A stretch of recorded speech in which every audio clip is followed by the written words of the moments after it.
বারে বারে ভাবি একা বসে নিরালায় রে।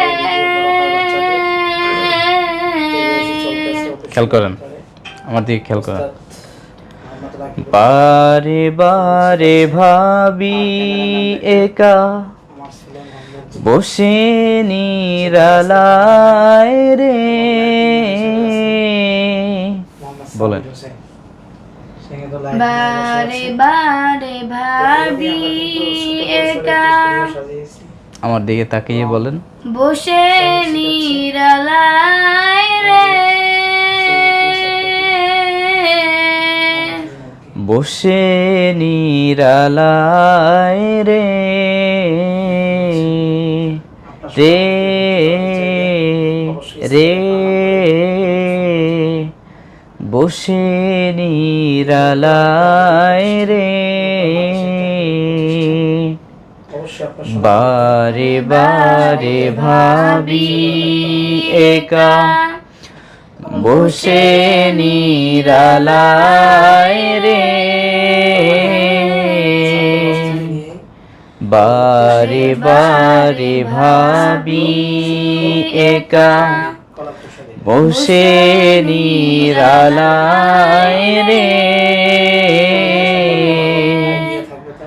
পাখি হলে উড়ে যেতাম সোনার মদিনায় রে।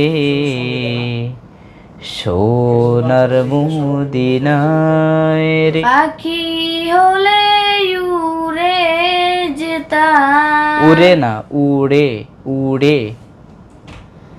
পাখি হলে উড়ে যেতাম। তাম, আওয়াজ ক্লিয়ার করে।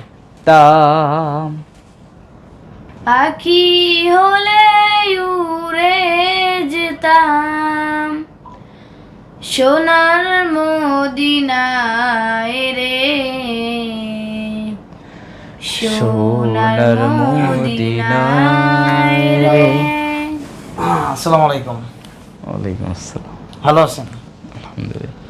তো কেমন লাগছে ইলমুল কোরআন মাদ্রাসার অফিসে?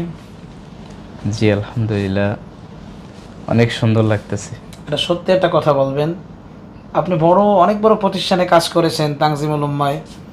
তো আসলে ওই প্রতিষ্ঠান তো অনেক ভালো, আমরা জানি নামি দামি প্রতিষ্ঠান, ওরা তুলনা হবে না। তারপর ওই ছোট্ট একটি প্রতিষ্ঠান ইলমুল কোরআন মাদ্রাসা আপনার সঙ্গে কেমন? তো আমি বলবো তানজিমুল উম্মাহ অনেক বড় একটি প্রতিষ্ঠান। তো তানজিমুল উম্মাহতে যা যা আছে আমি মনে করি আমাদের এখানে তার থেকে কোনো কিছু কম নাই। আলহামদুলিল্লাহ। তো আরেকটি বিষয় হলো, এই যে নিয়মিত ভিডিও আপলোড করা, ভিডিও করা এবং সঙ্গীত শেখানো, এই বিষয়টা আপনার কাছে কেমন লাগছে? এই বিষয়টা আমার কাছে খুবই ভালো লাগতেছে আলহামদুলিল্লাহ। এবং আমাদের বাচ্চারা এই কাজটার জন্য বেশি বেশি অনুপ্রাণিত হচ্ছে এবং খুব বেশি তারা আশ্বস্ত হচ্ছে এবং আত্মবিশ্বাসী হচ্ছে। জি, আপনাকে অসংখ্য ধন্যবাদ এবং আশা করছি যে আপনার মাধ্যমে আরও বেশি বেশি করে বাচ্চারা সঙ্গীত শিখতে পারবে, কেরাত শিখতে পারবে এবং ভালো মানের হাফেজ হতে পারবে। আপনার জন্য দোয়া রইল, শুভকামনা রইল, ভালো থাকুন এবং ভবিষ্যতে আরও ভালো কোনো প্রোগ্রাম নিয়ে আমরা দর্শকের সামনে হাজির হব। আসসালামু আলাইকুম ওয়া রাহমাতুল্লাহ।